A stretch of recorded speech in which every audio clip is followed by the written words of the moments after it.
Pemirsa, berikut kita simak jenis tindak pidana korupsi dan modus yang sering dipakai kepala daerah untuk korupsi.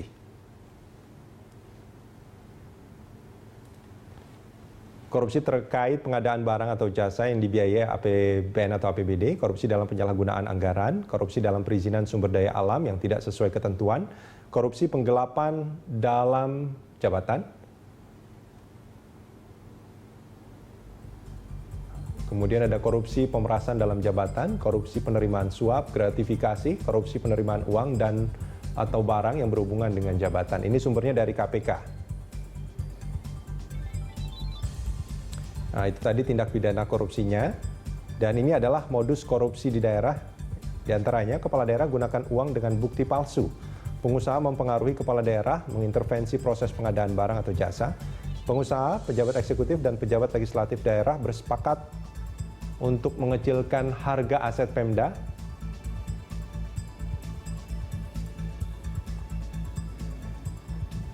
Kepala daerah menerbitkan perda sebagai dasar pemberian upah pungut atau honor. Pengusaha gunakan pengaruh pejabat pusat. Kepala daerah terima uang dengan janjikan proyek untuk rekanan. Kepala daerah memberikan izin pengelolaan sumber daya alam kepada perusahaan bodong.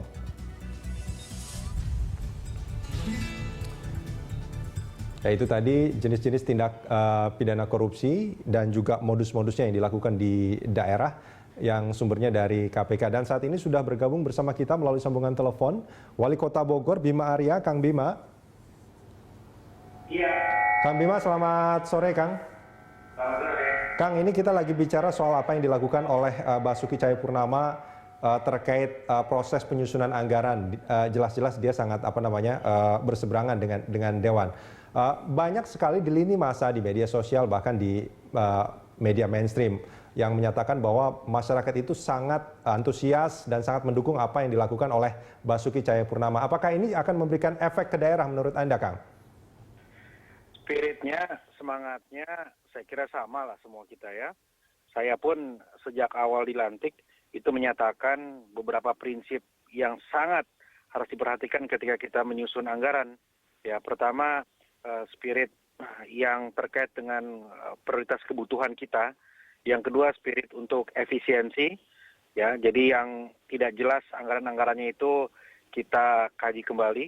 Dan yang ketiga adalah prinsip realokasi, ya. Jadi anggaran-anggaran yang tadi dipos untuk kegiatan-kegiatan yang menurut kami itu tidak jelas, ya itu kita realokasikan ke hal-hal yang lain. Nah, karena itu sekarang ini kan kita berbeda dengan Jakarta, ya. Kita sudah berjalan dengan anggaran murni 2015 ini, dan prinsip-prinsip itu secara bertahap telah berjalan.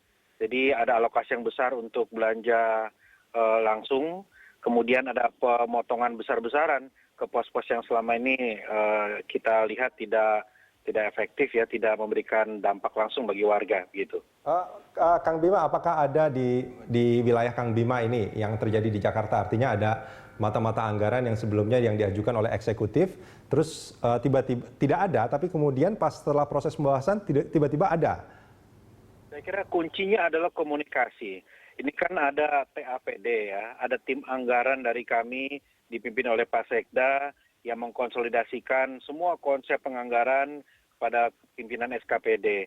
Kemudian dikomunikasikan kepada badan anggaran di Dewan, gitu. Dan ini tentu saja dinamis sekali. Kadang-kadang angka yang dari TAPD itu kemudian berubah karena masukan dari Dewan.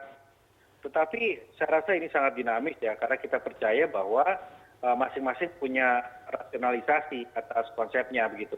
Kang Bima, maaf, Kang Bima, saya potong sedikit. Ketika Kang Bima mengatakan bahwa dinamis sekali, artinya di Bogor pun sebetulnya terjadi ada ya semacam penolakan antara eksekutif dan legislatif, adanya ketidaksetujuan, adanya debat dalam proses ini. Ya, dalam politik itu biasa, sangat biasa. Ya, tetapi kan kita berpegangan kembali kepada apa yang menjadi landasan kita. Ada RPJMD, gitu ya. Kemudian ada prinsip-prinsip plafon anggaran, ada KUA, ada PPS dan sebagainya. Ya. Itu harus ada di koridor itu semua, perdebatan itu. Kemudian kita canangkan ada program prioritas. Nah, semua itu harus ada dalam koridor itu. Ya. Dan jangan sampai kemudian terlalu banyak melenceng gitu ya dari musrenbang, dari program-program yang sudah memang ditetapkan. Tetapi kalau ada perdebatan, ada pertanyaan, ada yang mengkritisi, saya kira itu wajar saja begitu. Ya, maaf Kang Bima, ini kalau boleh saya simpulkan sedikit, artinya sebetulnya di wilayah Kang Bima, karena saya nggak mungkin nanyakan wilayah yang lain selain wilayah Kang Bima, dalam proses penyusunan anggaran, itu prosesnya kalau ada perdebatan itu adalah satu hal yang biasa dalam politik, dan itulah makanya Kang Bima menyebut ini dinamis, tapi ini tidak perlu dipublikasikan keluar, itu maksudnya.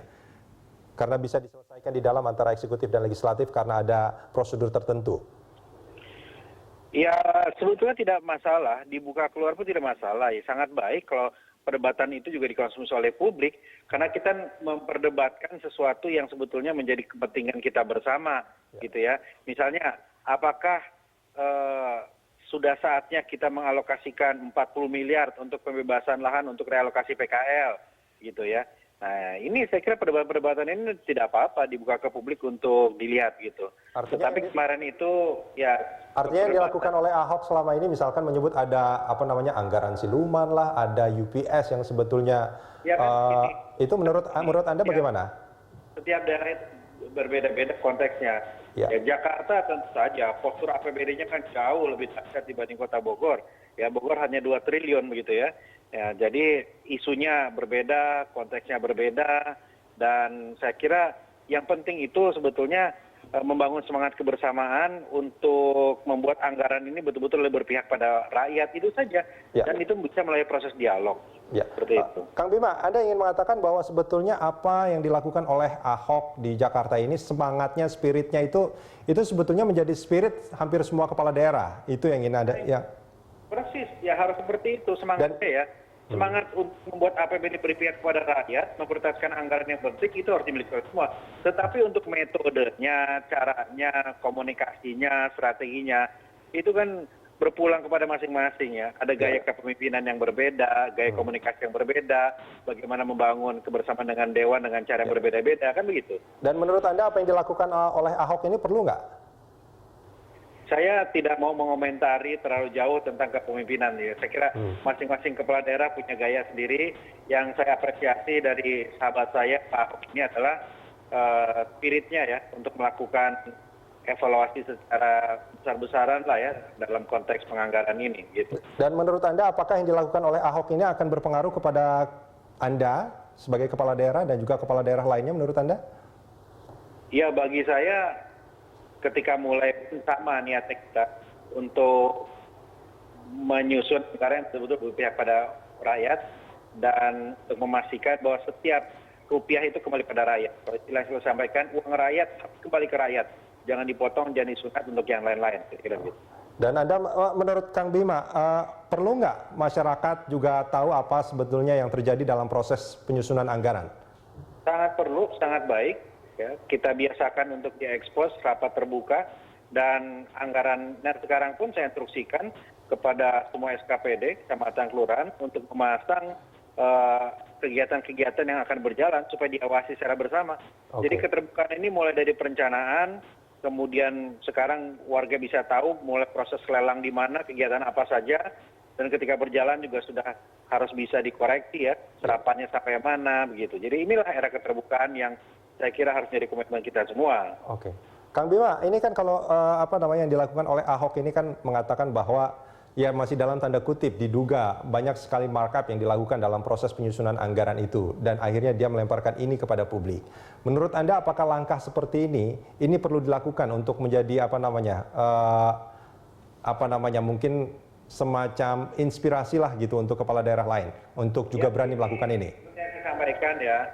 Setiap daerah punya konteks yang berbeda-beda, tensi politik yang berbeda, karakter langgam berkomunikasi berbeda. Mungkin apa yang sudah dilakukan Pak Ahok itu, beliau saya rasa punya hitungan tersendiri yang bisa jadi pas untuk Jakarta, ya, bisa jadi tidak pas untuk daerah lain. Nah, itu kan tergantung konteksnya.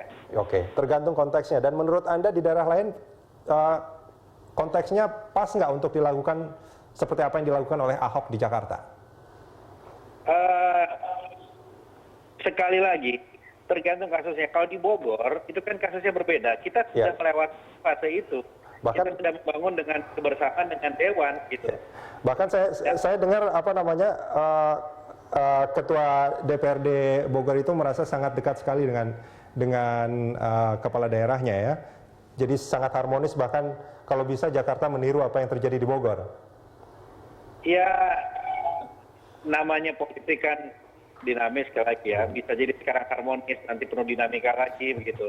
Sejauh kita punya koridor bersama begitu, bahwa semuanya sesuai dengan apa yang memang telah digariskan ya. Ada RPJMD gitu, ada program-program prioritas. Gitu. Oke. Ya, Kang Bima, ini kan ada Pak Dudi juga. Pak Dudi, ini kalau kita bicara soal apa namanya gaya mungkin ya. Tadi saya menarik sekali apa yang disampaikan oleh Kang Bima, bahwa spiritnya mestinya setiap sen uang yang ada di anggaran itu harus dikembalikan kepada rakyat gitu. Nah, ini bagaimana Kemendagri mengevaluasi ini sebetulnya supaya apa yang dilaporkan oleh apa namanya kepala daerah ke itu juga seperti itu? Iya, sesuai dengan apa yang disampaikan Pak Arya Bima tadi, sebenarnya untuk Kementerian Dalam Negeri itu dapat mengevaluasi dengan tepat apa yang disampaikan oleh kepala daerah dan DPRD. Sebenarnya kepala daerah dan DPRD itu memiliki ruang untuk pembahasan itu 60 hari sebelumnya. 60 hari artinya 60 hari itu 2 bulan. Sebelum Desember ya? Sebelum Desember. Ya. Jadi artinya setelah KUA, PPAS dan seterusnya untuk menjadi APBD itu perlu pembahasan selama 60 hari. Ya. Ya, itu dilakukan oleh Badan Anggaran, Komisi dan seterusnya dan seterusnya. Dan tim anggaran dari eksekutif ya? SKPD-nya di bawah pimpinan sekretaris daerah. Ya. Nah, oleh karena itu yang sekali lagi perlu disampaikan, pembahasan yang intensif antara kepala daerah dan DPRD itu tanpa muatan politis tertentu gitu ya, yang lalu kemudian dikonotasikan ini ingin ke sana, ini ingin ke sini dan seterusnya, itu yang menonjol. Nah, yang DKI itu kan sebenarnya pembahasannya belum intensif, tetapi lalu kemudian ributnya yang gede gitu. Ini mungkin karena biasanya kan kalau orang telat itu kan jadinya agak panikan. Jangan-jangan itu maksudnya Pak Dodi apa yang terjadi di Jakarta? Kita tidak menilai itulah. Oke, baik Pak Dodi, kita akan sambung ini di segmen berikut nanti.